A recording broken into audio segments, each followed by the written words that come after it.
Alhamdulillah, alhamdulillahirabbil alamin, wassalatu wassalamu ala asrofil anbiya'i wal mursalin, sayyidina wa maulana Muhammadin wa ala alihi wa sahbihi ajmain. Kita maha bersyukur di dunia ini kita dipertemukan dengan guru, wali ya mursyida. Ketemu lagi dengan kami, Mr. TM, dengan urian-urian ilmiah tinggi tentang metodologi metafisika tasawuf eksakta. Bertempat di kampus 3 Taklim Ma'rifat, Lamongan. Judul yang kita angkat kali ini adalah teknik menghubungkan diri dengan Allah yang ada di baliknya metodologi agama. Segala sesuatu kalau tidak diterangkan secara ilmiah pasti membuat simpang siur. Akan ada friksi, tafsir sendiri-sendiri, pemahaman sesuai dengan akal nalarnya masing-masing dan sebagainya. Makanya Mr. TM selalu mengkajinya dengan ilmiah agar tidak terjadi friksi, distorsi, dan agar mudah mudah dimengerti. Kali ini kami sampaikan to the point-nya saja, yaitu secara teknikal cara untuk menghubungkan diri dengan Tuhan lewat apa yang dinamakan dengan metodologi. Di mana-mana saat ini terjadi fenomena ya, semua orang mengaku beragama, tapi ditanya tentang Tuhan sama sekali gak ngerti. Ditanya sifat wujudnya gak ngerti, di manakah bernama Allah juga gak ngerti, alamatnya gak ngerti, jalan ke sana juga gak ngerti, cara untuk ke sana gak ngerti, guru untuk bisa mengenal Allah juga gak ngerti.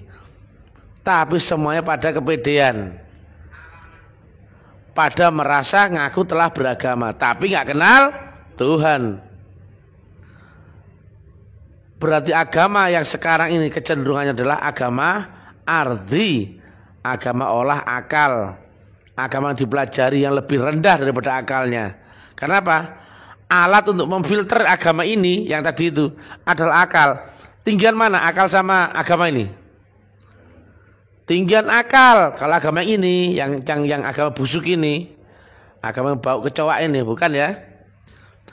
Jadi kalau apapun jika ditimbang dengan alat ukur, maka dimensinya lebih tinggi. Mana alat ukurnya apa yang ditimbang itu? Tinggian alat ukurnya, betul nggak? Karena jika nggak lulus seleksi daripada alat ukurnya, dia dianggap afkir, betul nggak? Batasnya timbangan itu adalah sebatas alat ukurnya, betul?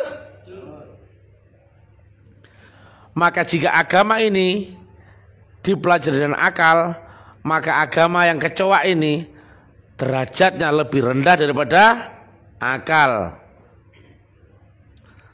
Padahal agama samawi bukan seperti itu. Itu tadi agama akal. Agama samawi adalah agama roh. Dirimu yang roh, bukan akal. Dan cara adaptasinya sangat berbeda. Satunya agama akal itu bottom up, dipelajari dengan baca buku, kitab, diskusi, mudzakarah, tanya jawab, dan sebagainya. Tapi kalau agama, tadi agama ardi ya, maaf ya, agama ardi. Nah, kalau agama samawi turunnya top down, bukan bottom up. Maka Allah punya sistem sendiri yang jelas, yang itu mesti lewat Rasul, lewat metodologi, lewat sistemik, lewat wasilahnya. Kenapa? Tuhan yang kau jangkau nanti adalah ada di ars atau alam Rabbani atau kerajaan Allah, atau di Malik Yaumiddin, di lapis langit akhir tertinggi. Yang kata Nabi kiasnya 7 lapis langit akhirat di atas duniamu. kau di dunia. Berarti akalmu dengan cara relatif fisikamu nggak mungkin bisa menjangkau Tuhan. Maka agama yang tadi, agama kelas kecoak kakus tadi, nggak mungkin sampai, nggak mungkin kenal. Lah kalau nggak kenal Tuhan, itu bukan beragama namanya, tapi berkepercayaan, berkeyakinan, tapi tetap keyakinan dan kepercayaanmu tidak menjangkau Tuhan. Atau agamamu sebatas agama ardi. Ilmu yang kau pelajari dengan akal, begitu tidur saja hilang akalmu, hilang ilmumu. Termasuk juga ibadahmu, keyakinanmu, kepercayaanmu hanya sebatas saat akal sadarmu masih ada, betul kan? Begitu kau hilang akal sadarmu, apalagi pas mati ya, lenyap akalmu, lenyap kesadaranmu, dan juga lenyap ilmumu, pengetahuanmu, dan juga agamamu yang kelas kecoak kakus tadi ya. Nah, yang kedua adalah agama samawi. Ini ada sistemnya. Kenapa? Semua yang turun dari yang maha mutlak pasti mutlak juga. Dia tidak terdefinisi, dia tidak terukur, dan dia tidak terdeskripsi. Makanya berupa gelombang.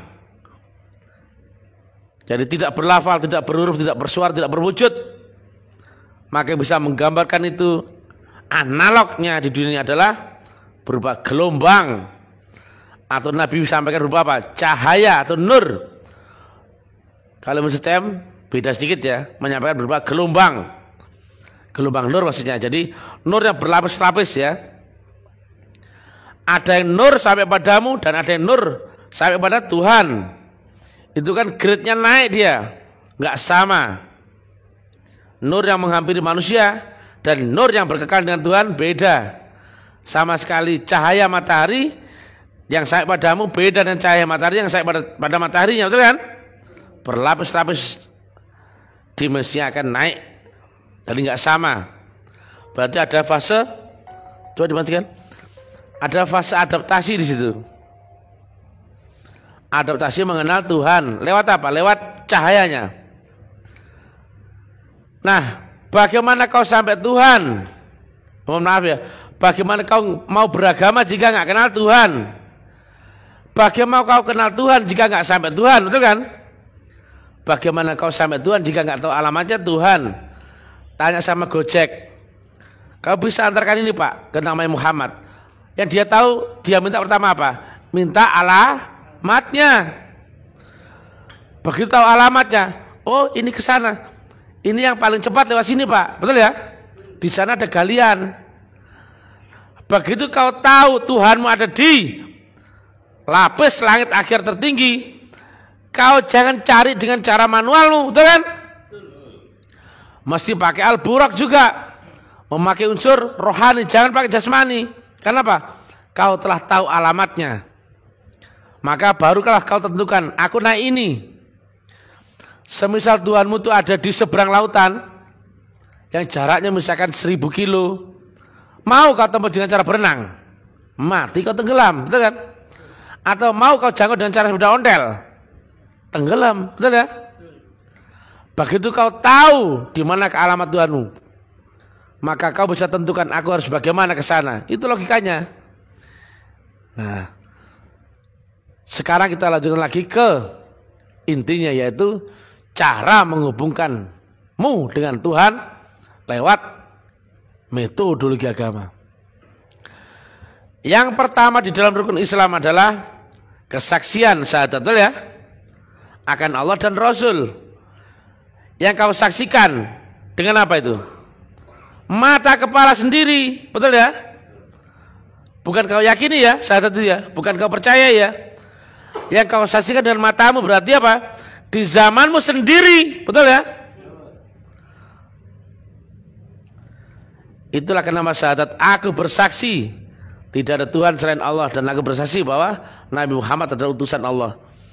Tapi pertanyaannya, mungkin nggak jika yang kau saksikannya adalah Nabi Muhammad di zaman 1500 tahun yang lalu? Nggak mungkin. Tahu fotonya Nabi Muhammad? Nggak tahu. semuanya nggak tahu. Maka seluruh syahadat yang tidak ketemu syarat rukun dan tekniknya, pasti syahadatnya syahadat palsu atau dogma. Nah, sudah dari sini sudah keliru, apalagi naik ke sholatnya, zakat, puasa, hajinya. Nah, betul nggak sifat 20 yang pertama adalah wujud? Maka itulah rahasianya. Begitu kau tahu di manakah Allah menempati wujudnya itu, maka kau akan kenal sifat-sifatnya, betul ya? Begitu kau tahu di manakah alamatnya Presiden Indonesia sekarang, di mana sekarang? Kepada siapa itu? Seorang utusan, namanya siapa? Ini misalkan seorang yang diutus sebagai presiden, nama siapa? Pak Jokowi. Ya, maka wujudnya presiden adalah wujud Pak Jokowi, betul ya? Maka kau tahu nggak sekarang rambutnya presiden kita lurus apa ikal? Kurus apa gemuk? Tuh. Orang mana tahu nggak? Asli mana? Solo, ya. Begitu kau tahu di manakah presiden itu menempati seorang manusia, kau akan tahu sifat-sifat yang di belakang, betul? Begitu kau tahu di manakah alamat Allah yang kau saksikan dengan mata kepalamu sendiri, maka lambat laun kau akan tahu sifat-sifatnya, betul? Itulah kenapa rukun Islam yang pertama adalah kesaksianmu akan Allah dan Rasul, tentunya di anfusikum, ya. Di lakot jagung Rasul min anfusikum, ya, di zamanmu sendiri. Jadi yang pertama kau harus tahu interaksi dengan sifatnya. Kenapa? Sifat ini akan berhubungan dengan panca inderamu, betul ya? Yang di dunia tidak ada yang lepas daripada ini, pasti ada ini, yaitu apa? Terlihat, tercium, teraba, terdengar, dan terasa. Betul ya? Maka jika nggak ada hubungan dengan ini, kamu nggak ada hubungan dengan kentut, ada nggak? Bau dan bunyinya, betul ya? Dengan teh, wujud dan rasanya, mukanya apa? Wujudnya. Dan angin, tahu dari mana? Rasanya. Dengan asin manis, tahu dari mana? Rasa yang kau cap dengan lidah itu. Lah dengan Allah kau berinteraksi dengan apanya? Harus tahu dengan sifat wujudnya dahulu. Kau mana tahu akan wujudnya presiden jika kau belum tahu di manakah orang yang menjabat presiden itu, betul nggak? Setelah tahu Pak Jokowi, gak lihatlah fotonya. Oh, rambutnya lurus. Oh, semampai. Oh, tinggi. Oh, begini ya. Baru tahu. Kenapa? Awalnya yang laisa kamisli syai'un, tidak bisa kau bayangkan, tidak bisa kau kira-kira. Begitu menempati wujud seorang utusan tadi yang mewakili sifat wujudnya, maka kau kenalilah sifat-sifatnya, betul ya? Nah, syaratnya dalam metodologi ini menghubungkan dengan Tuhan, kau harus tahu di manakah orang yang membawa potensi ini tadi, atau yang ditempati potensi tadi, ya. Kalau presiden, orang yang membawa amanah presiden, betul ya? Presidennya manusia bukan? Bukan. Tapi kalau orangnya manusia, yang mati presidennya apa orangnya? Orangnya dong. Walaupun dulu presidennya Pak Karno telah berlindung mati, ya, tapi presiden Indonesia masih ada nggak? Masih ada. Nah, Nabi Muhammad adalah manusia, tapi Rasulullah Muhammad bukan manusia. Jika di zaman dahulu wujud mukanya Rasulullah Muhammad sama dengan Nabi Muhammad, betul ya? Maka zaman ini wujudnya Rasulullah Muhammad adalah sama dengan orang yang diwarisi estafet yang turun temurun, bukan darah loh, ya, dari Nabi Muhammad waris kepada Sayyidina Abu Bakar, waris kepada Sayyidina Salman Al Faris, terus sampai dengan Rasulullah min anfusikum atau zaman ini, atau orang yang diwarisi sebagai pembawa estafet. Wujudnya presiden dulu siapa? Pak Karno, betul gak? Wujudnya presiden sekarang siapa? Pak Jokowi. Nanti ada saatnya Pak Jokowi ganti dengan orang lain yang membawa amanah sebagai presiden, betul gak? Nah, manusianya bisa jadi gak menjabat tugas atau purna tugas atau mati. Tapi kalau presiden mesti ada. Kalau nggak ada presidennya sudah buyar Indonesia, betul gak? Jika dunia tidak ada orang yang membawa wasilah, sudah kiamat, betul? Betul ya? Maka wujudnya Allah itu harus kau cari. Kenapa? Satu pun orang nggak ada yang bisa menerangkan wujudnya Allah itu. Sekarang saya tanya, wujudnya presiden adalah Pak Jokowi, betul? Tapi Pak Jokowi tidak selamanya presiden. Ada saatnya berganti saat purna tugas atau melewati masanya. Demikian juga manusianya pasti akan mati. Tapi Rasulullahnya tidak akan mati karena bukan manusia. Maka mencari wujud Allah itu sangat-sangat penting. Karena apa? Di balik orang ini adalah amanah presiden, betul ya? Di balik Pak Jokowi itu ada presidennya Indonesia. Nah, setelah tahu sifat wujudnya, maka berinteraksilah dia dengan betul. Ada kaitan dengan panca inderamu. Wujud itu terapa? Terlihat, tercium, terdengar, apa teraba, terasa? Terlihat. Maka betul gak sahabat itu menyaksikan? Kau saksikan wujudnya dahulu lewat Rasulun min anfusikum. Maka syahadat mesti beserta dengan wa asyhadu anna Muhammadur Rasulullah. Tidak berdiri sendiri wa asyhadu alla ilaha illallah tok, enggak boleh. Karena apa? Kacamatamu relatif. Keyakinanmu, pemahamanmu, kemudian kepercayaanmu itu relatif. Enggak sah di hadapan Tuhan. Keyakinanmu, kepercayaanmu, pemahamanmu harus sama dengan Rasulun min anfusikum. Wajib lewat jalur Rasulun min anfusikum. Jika tidak lewat Rasulun min anfusikum, kau pasti ketemu pemahaman sesat. Baca Al-Kahfi 17. Bimbingan Allah adalah lewat mursyid, betul ya? Jika tidak bimbing Allah, pasti mursyidnya adalah setan. Itu hukum. Maka mutlak orang harus mencari siapakah orang di zaman ini, di zamanmu sendiri, di kaummu sendiri, yang dia adalah pembawa wasilah, yang kedudukannya adalah pewaris estafet Rasulullah di zaman ini. Wujudnya sama nggak dengan wujud Nabi Muhammad?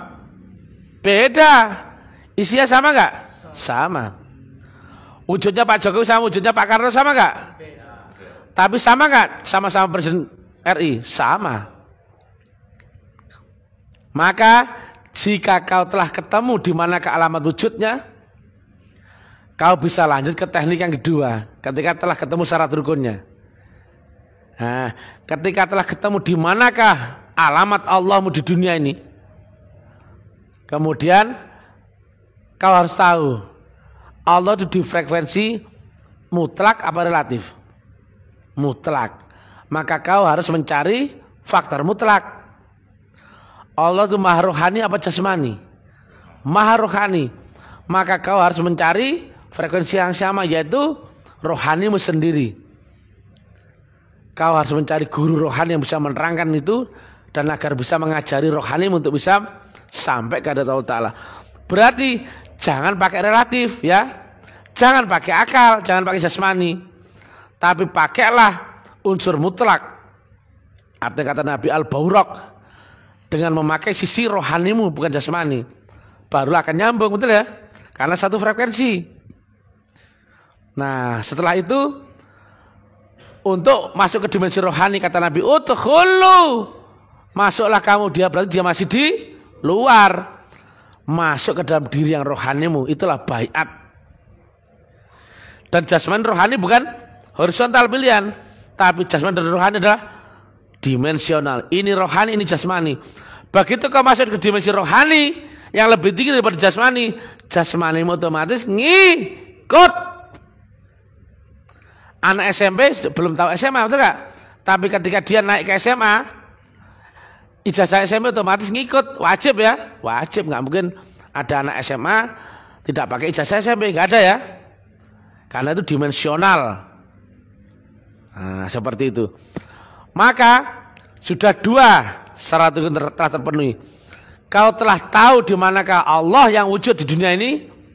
Yang kedua adalah kau telah di-upgrade gelombang rohmu, ya, baiat.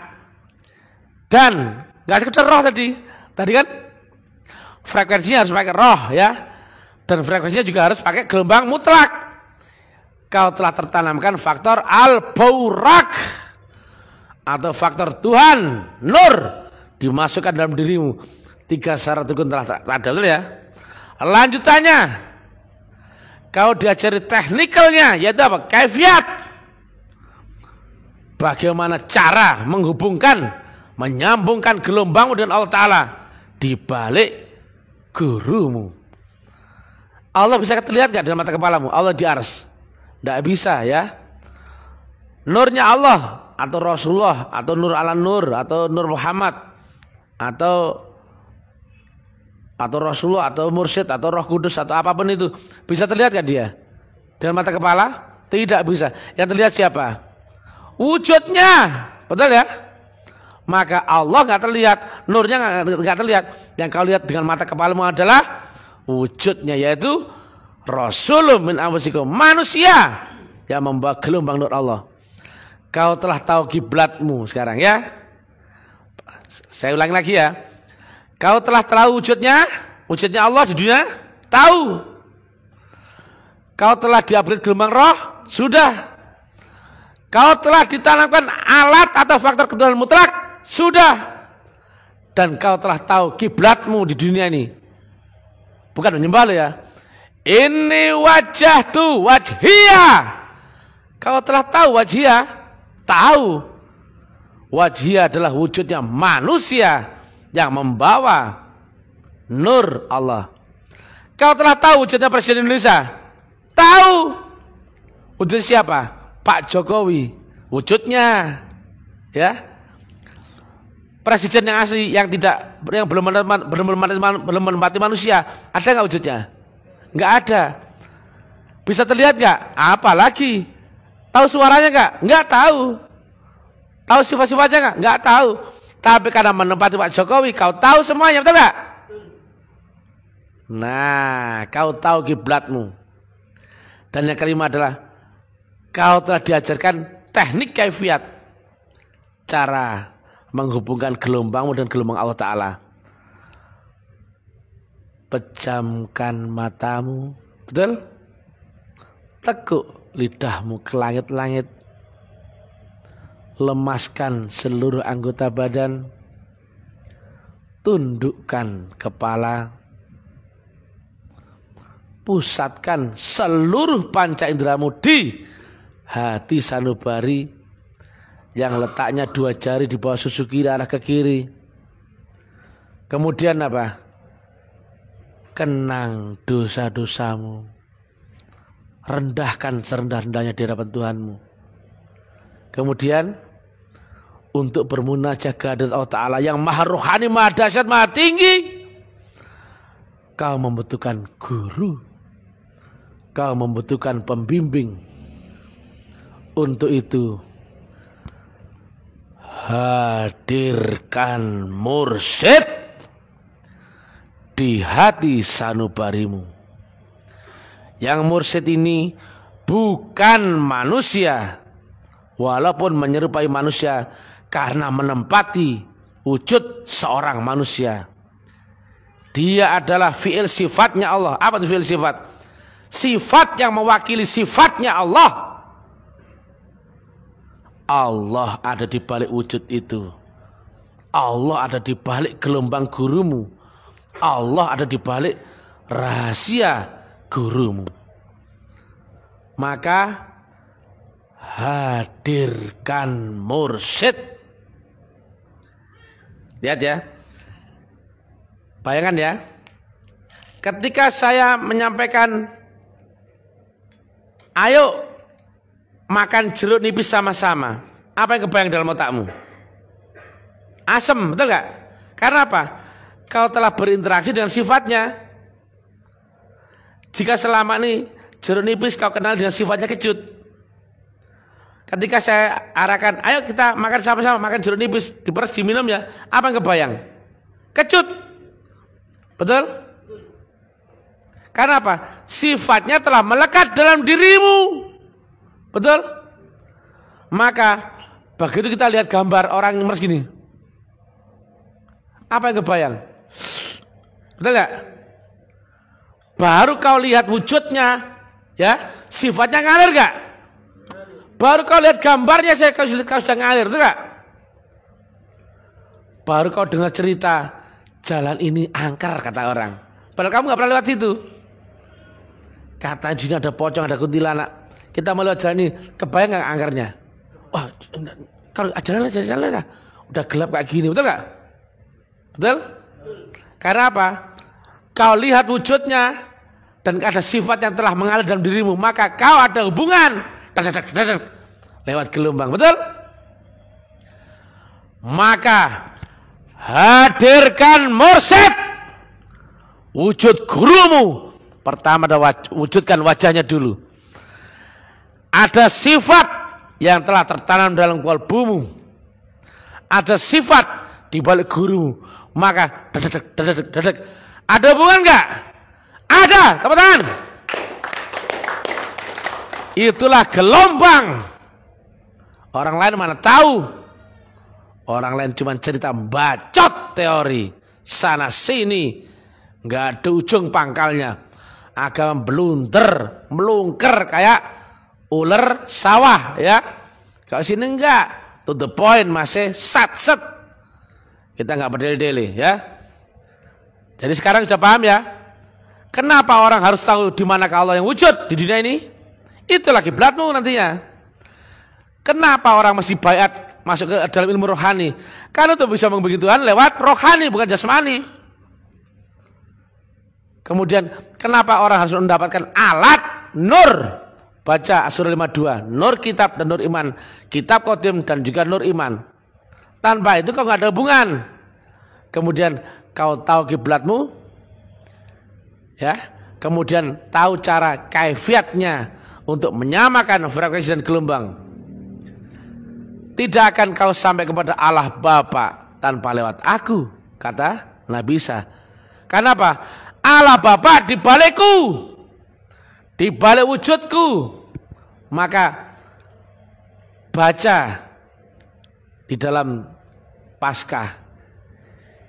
Hai semuanya, ini adalah jamuan makan terakhir.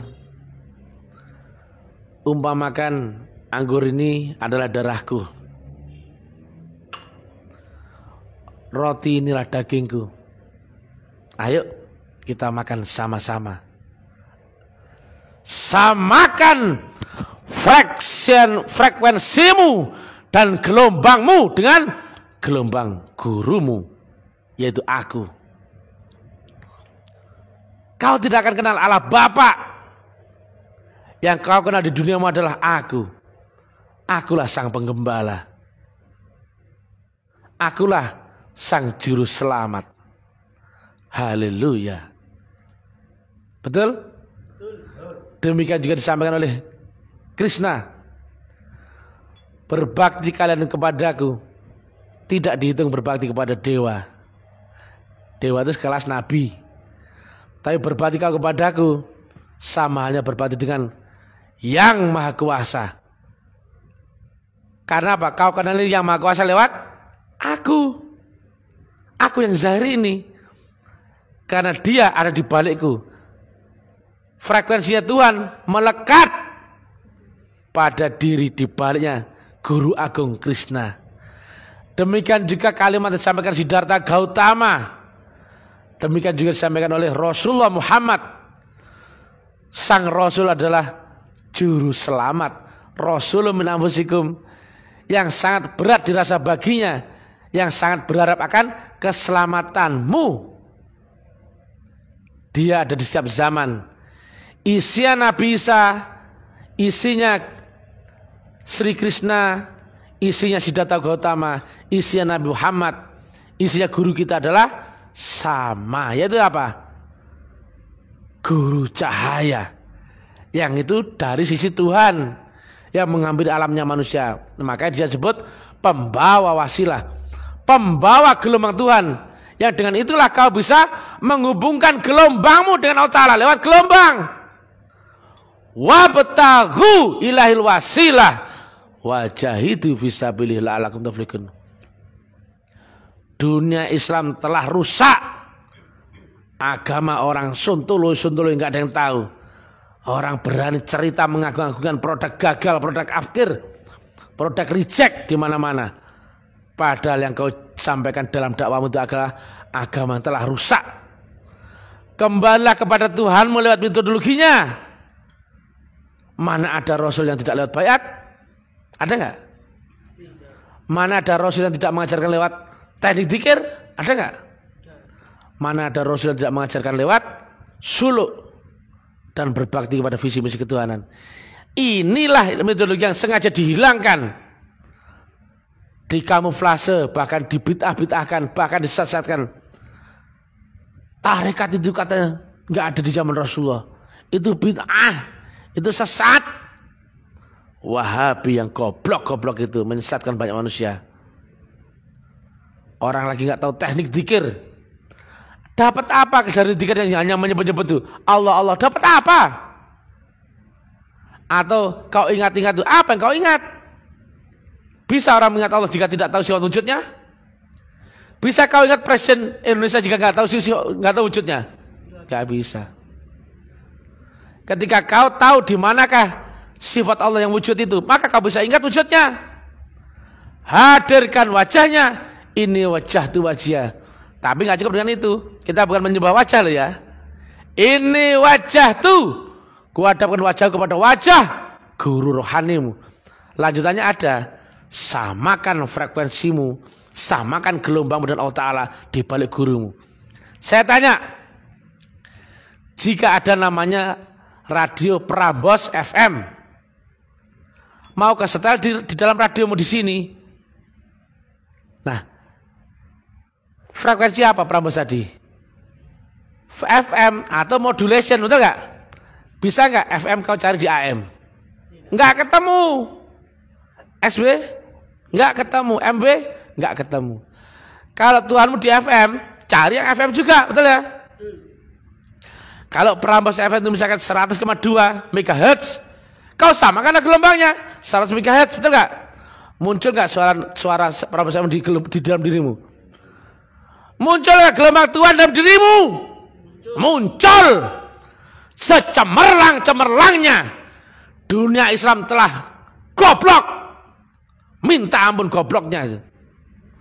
Orang cinta kesana kemari tentang muamalah, fikih, ibadah, tapi nggak tahu cara untuk menghubungkan gelombangmu dengan Allah Ta'ala. Itu dulu. Nabi Muhammad nggak sholat ini dulu, nggak. Belajar lama itu tentang teknik menyamakan frekuensi dan gelombang. Makanya ada cerita orang Nabi Muhammad sholat malam sampai kakinya bengkak. Mana ada kalau sholatnya begini? Betul? Kalau sholat dinamis. Tapi kalau sholatnya Nabi waktu itu adalah sholat duduk diam tafakur berzikir dengan teknik berjam-jam, kakinya bengkak enggak itu? Zikir terakilan metodologinya, ibadah enggak ada yang tahu, menyembah keyakinan kepercayaan busuk. Coba ya, bagaimana jika kau zikir, kau tahu kiblatmu, kau telah ada alat izinnya, kau diajari caranya, maka zikir yang artinya mengingat bisa nggak terjadi? Yang kau ingat siapa? Allah. Lewat siapa? Gurumu. Coba ada HP. Yang kau hubungi siapa? Dia. Tapi lewat siapa? Lewat HP-mu. Ngomong sama dia, tapi ngomong lewat sini. Karena ada sistemik teknologi atau tarekat maka hubungan dengan dia terhubung langsung lewat apa? Signal atau lewat channel wasilah. Makanya manusia diperintahkan nyari wasilah. Wabtagu, carilah channel wasilah atau tali penghubung. Itu ada dalam Quran. Orang baca Quran nggak ngerti isinya, goblok sentoloyo itu. Jadi mudah-mudahan dengan ceramah-ceramah Mr. TM ini menggugah dunia Islam yang telah rusak. Benar kata Nabi di akhir zaman nanti, orang cerita agama tapi iman nggak sampai kerongkongan. Jumlah mereka banyak, tapi barat bui di lautan, nggak ada makna sama sekali. Plongo, longor kabeh. Ada yang lari di pelampiasan kesaktian, ada lari ke pelampiasan pengetahuan, ada lari di amal ibadah. Tiga-tiganya nggak kenal Tuhan. Kenapa? Nggak tahu tekniknya. Gimana kau sampai Tuhan jika nggak tahu tekniknya? Alamatnya nggak tahu, tekniknya nggak tahu, prosesnya apalagi gurunya pun nggak tahu. Inilah dakwanya taklim ma'rifat. Kami nggak pernah membahas teori, nggak perlu. Teori udah banyak di kitab-kitab banyak. Syariat kita pun sama saja dengan syariat mereka, sama. Salat kita pun sama. Tapi ada teknik yang menyambungkan gelombang dengan gelombang Allah, yang dia ada di Malik Yaumiddin. Aku raja di langit akhir tertinggi, betul? Tapi di sini ada utusannya, kan gitu. Maka logikanya kau hubungi dia lewat utusannya, kau hubungi dia lewat teknologinya, tapi teknologinya ada aplikasinya. Ya pakai ini. Yang kau pegang HP-mu, ngomong sama HP-mu, tapi tujuanmu adalah yang di ujung seberang yang kau cari, betul nggak? Kau harus tahu nomor teleponnya dia. Kenapa? Kau hubungi nomor itu lewat gelombangnya, dan nomor itu diangkat sama dia, nyambung. Kau cari Tuhan lewat channelnya, wasilahnya. Wasilah ada membawanya, yaitu Rasul min anfusikum. Kau samakan frekuensi dari gelombang lewat ini, ada cara, ada tekniknya. Nyambung gak sama Allah Ta'ala? Nyambung. Langsung gak itu? Langsung. Karena memakai gelombang tidak perantara, tapi penghantar. Detik sama gak itu? Sama. Tidak lagi dipengaruhi rumus, ruang, dan waktu. Salam nalar akal sehat. Salam kebangkitan tasawuf yang luar biasa. Yang ini adalah kardinal, sangat penting. Dunia telah kehilangan cara untuk bisa munajah, mengambilkan dirinya kenal Tuhan. Dunia telah kehilangan cara untuk beragama. Maka orang yang beragama tidak lewat sistem ini, mungkin nggak? Nggak mungkin. Ini bukan bikinan Mr. TM, bukan. Ini adalah tarekat Naqsabandiyah Khalidiyah. Ini adalah teknik. Hanya saja kami membesarkannya, menyampaikan dakwah terbuka lewat bendera kampus taklim ma'rifat, agar bisa menjangkau dunia luar seluas-luasnya lewat bahasa yang ilmiah. Makanya subjudul taklim ma'rifat adalah metodologi, metafisika, tasawuf, eksakta. Jadi metafisika itu aplikasi alam di atas fisika. Ada dua metafisika ya, metafisika di atas dan metafisika di bawah. Kita nggak pakai yang alam berserak-serak di bawah itu, yang bisa ngepet, tuyul, kesaktian, kodam. Nggak seperti itu, kita nggak menjauhi Tuhan.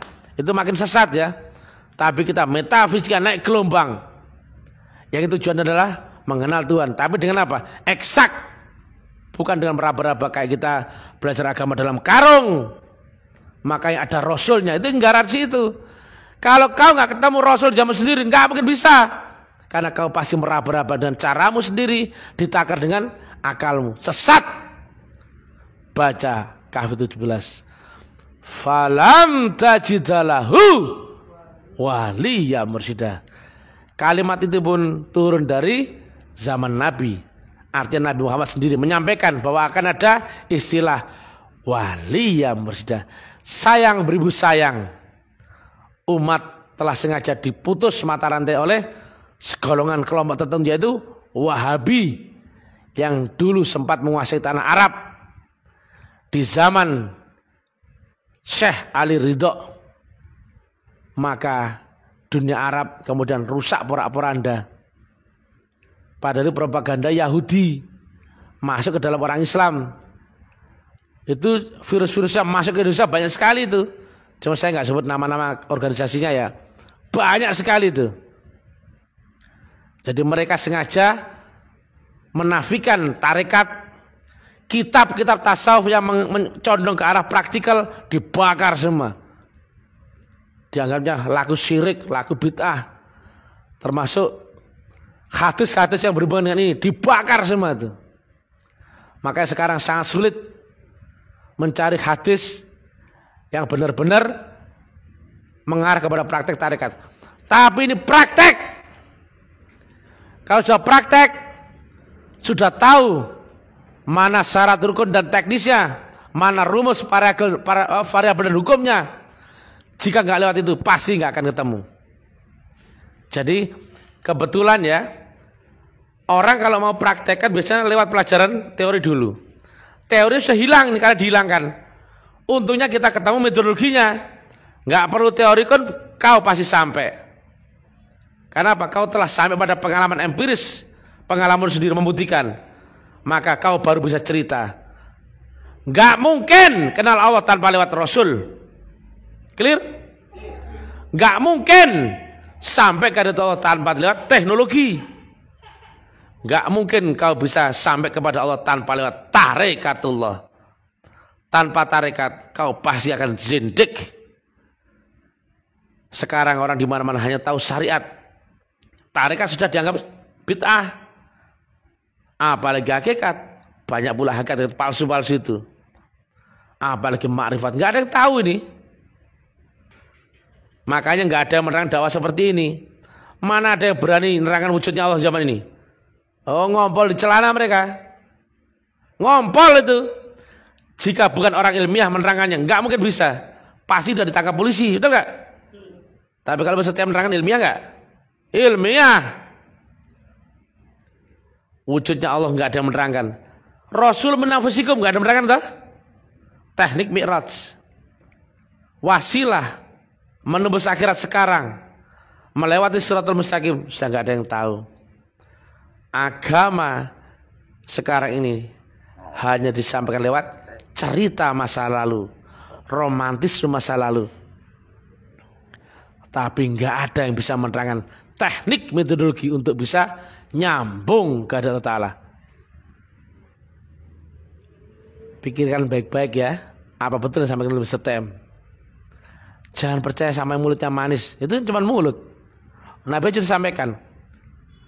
Banyak orang cerita agama, tapi iman nggak sampai kerongkongan, cuma di mulut. Ada mulutnya, mulut cocotnya Ustadz Abdul Komat. Nah misalkan gitu. Oh, saya nggak sebut nama, gitu. Ada Abu Buas. Ada yang was-was itu loh. Kan saya nggak sebut nama. Ada Buya ini, Buya itu. Goblok. Seandainya kau ngerti, kau nggak akan berani cerita agama di depan publik. Kecuali orang yang diperintahkan untuk itu. Betul nggak? Aduh, gobloknya minta ampun tuh. Pertanggungjawabanmu sangat berat. Tipis saja yang mengaku mursyid itu habis itu. Tipis saja iblis yang ngaku lebih mulia itu habis ya. Kalau nggak mursyid jangan ngaku mursyid. Ini kan fenomena di mana-mana. Gurunya sendiri ya, itu kebetulan guru saya yang maha mulia, Profesor, Doktor, Jenderal, Haji Saidi Syekh KY menyampaikan itu. Sepeninggal ayah nanti, ayah nggak menentukan waris. Ada tasbih nggak? Ada tasbih? Ada tasbih? Pakai tasbih? Ada tasbih? Coba ambil.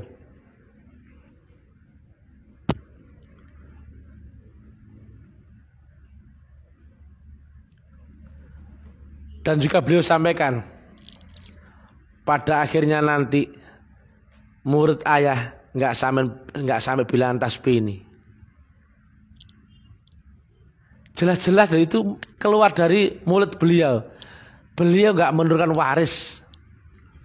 Dan diantara sekian juta, belasan juta muridnya tersaring nggak sampai bilangan tasbih ini. Lantas tahu-tahu sekarang ada yang waris di sana, ngaku waris. Ada yang jadi syekh di sana. Saya di syekh katanya. Ya sudahlah. Ada yang ngaku mursyid, gimana itu? Goblok. Bedakan ya mana khalifah, mana mursyid. Kalau khalifah bisa jadi. Tapi ini sudah ngaku kaflingan mursyid, goblok minta ampun tuh. Saya paling anti karena nggak ilmiah. Ilmiah itu data ya, dan ada potensinya. Plak-plak kayak hitam-hitam, putih-putih. Saya tanya, misalkan saya seorang Sayyid Syekh, guru besar, Tarekat Naqsabandi. Saya punya anak kandung. Bisa jadi nggak saya omongkan, nak, kau yang tua, anakku ya. Kalau teruskan ya perjuangan bapakmu, nggak bisa jadi nggak itu? Bisa jadi. Itu anak kandung saya. Saya punya murid yang tua. Nak, kau kan muridku yang tua. Kau luruskan ya perjuangan ini ya. Jangan pernah berhenti. Kau tetap kibarkan, sampaikan metodologi peramalan. Jangan sampai kendor ya, karena ini ditunggu dunia. Bisa jadi nggak? Kau yang di Malaysia. Kau kembangkan ya di sana ya, tarekat ini supaya dunia tahu. Bisa jadi nggak? Itu bukan diangkat waris blok, itu amanah. Maka hati-hati. Kalau kamu nggak ada ijazahnya, nggak ada mengangkatnya, nggak ada saksinya, nggak ada stempel statutanya, nggak ada pusakanya. Yang terpenting lagi adalah nggak ada gelombang mutlaknya. Aduh. Sayang ya, sayang sekali. Kau menyesatkan dirimu sendiri, juga menyesatkan orang lain. Kalau kamu khalifah ya bilang khalifah, betul? Kalau kamu murid ya bilang murid. Baru ditinggal berapa tahun oleh gurumu, kemudian kamu ngaku-ngaku mursyid. Aduh. Nggak habis pikir aku ini. Ternyata saudara-saudaraku ada juga yang begitu. Aduh. Hati-hati ya. Di balik tadi teknik tadi ada yang menghadirkan wujudnya, menyamakan frekuensi dan gelombangnya. Coba ketika ada orang yang memerintahkan hadirkan aku ya, gimana coba? Dia ini murid apa guru? Murid. Dia bukan guru rohani, tapi nyuruh orang menghadirkan dirinya. Bagaimana coba? Kecuali kau hadirkan guru ya, yang maha mulia, guru mursyid kita. Tapi ya, semisal di tengah perjalananmu ngerabit pada gurumu, muncul aku, itu bukan aku. Betul ya? Itu dia sendiri. Aku bukan guru mursyid, aku hanya muridnya saja, aku khalifahnya saja. Sah gak itu? Sah. Karena Allah menghampiri dirimu dengan bahasa yang paling akrab denganmu. Yang zaman ini kan sudah nggak ketemu zahirnya beliau. Maka terdekat denganmu adalah guru zahirmu. Itu bukan zahirnya mursyid. Coba bahasanya dalam kaifiat. Coba baca. Karena gurumu adalah khalifah Allah dan khalifah Rasul. Betul? Dia pun sebatas khalifahnya Allah dan khalifahnya Rasul. Maka di zamanmu yang tidak lagi ketemu dengan zahirnya guru rohani, kau ketemu khalifah siapa? Khalifahnya mursyid. Paham? Dia bukan mursyid. Dia hanya khalifahnya mursyid. Paham? Baca lagi di kaifiat. Kalau nggak percaya, sekarang orang berani ngaku nggak mursyid, goblok. Longor. Dan nyatanya dakwah Ta'lim Ma'rifat berkembang. Mereka dulu yang memusuhi saya habis-habisan, sekarang mulai tereliminasi satu demi satu. Biarpun pangkatmu jenderal petak, nyatanya kami yang berkembang. Betul ya Pak Joko? Dulu kami dimusuhi di mana-mana, fitnah di mana-mana. Itu Itu Mister itu ngaku mursyid, mana terbukti? Fitnah dihembuskan sana sini. Saya nggak pernah membalas itu. Saya fokus saja berjuang. Begitu saya dipecat, nggak apa-apa. Kalau ini jalan saya nggak pernah berubah dari guru saya.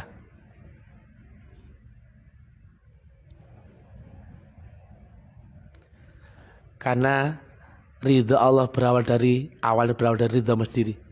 Perjuangan nggak harus enak ya. Dipecat, menderita habis-habisan, dimusuhi, diinjak orang. Kalau itu dari Tuhan, aku terima.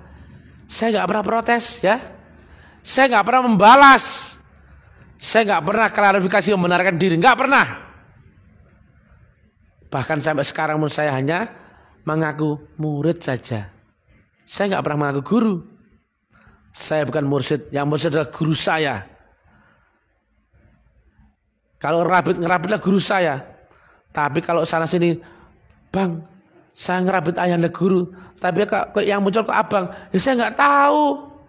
Oh saya ini, itu berarti mursyid sendiri. Cuman menghampirimu lewat wujud aku. Karena apa? Yang kau kenali kan aku. Kau kenal wujudnya, barulah kau kenal sifatnya, betul gak? Nah, wujud yang terdekat denganmu adalah aku. Yang menerangkan ini aku zahirnya. Maka sifatnya Allah kau kenal dengan sifat-sifatku. Maka wajar jika Allah menghampirimu lewat wujudnya khalifah itu. Sifat khalifah itu sah.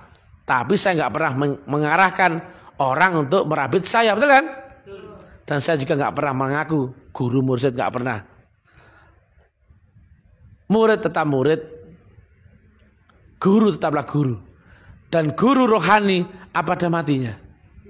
Tidak ada. Keliru jika orang ditinggal zahirnya guru rohani kemudian segera mana yang lain, mana ini pewarisnya? Kau keliru ya. Gurumu itu guru rohani yang nggak pernah mati. Gurumu selalu ada. Kenapa kau cari-cari yang lain? Baru ditinggal 1 tahun, 2 tahun, 10 tahun sudah berkhianat akan guru rohani. Waduh. Ini akhir zaman ya. Nyatanya nggak ada satupun yang bisa menerangkan ilmiahnya agama. Saya tahu, saya dimusuhi banyak orang di dunia ini. Tapi nyatanya kami fine saja. Jauh. Teknologi kita jauh bro. Kita makin berkembang pesat. Dan yang lainnya memusuhi saya. Lambat laun klewes. Seperti layangan putus. Saya nggak nyerang nggak loh ya. Itu sudah hukum alam. Begitu matahari muncul, gelap akan hilang. Begitu objektif mutlak itu muncul, maka subjektif relatif akan hilang. Kebangkitan tasawuf ilmiah untuk semua orang, semua agama bisa datang ke sini, belajar teknikalnya, metodologinya. Itu jauh sebelum ibadah, jauh sebelum merek agama, jauh sebelum pengetahuan, jauh sebelum teori. Ini tentang roh dengan maha roh lewat guru roh. Full metafisika, full masa akhirat. Prakteknya sama sekali tidak di dunia ini lagi. Assalamualaikum warahmatullahi wabarakatuh. Tepuk tangan.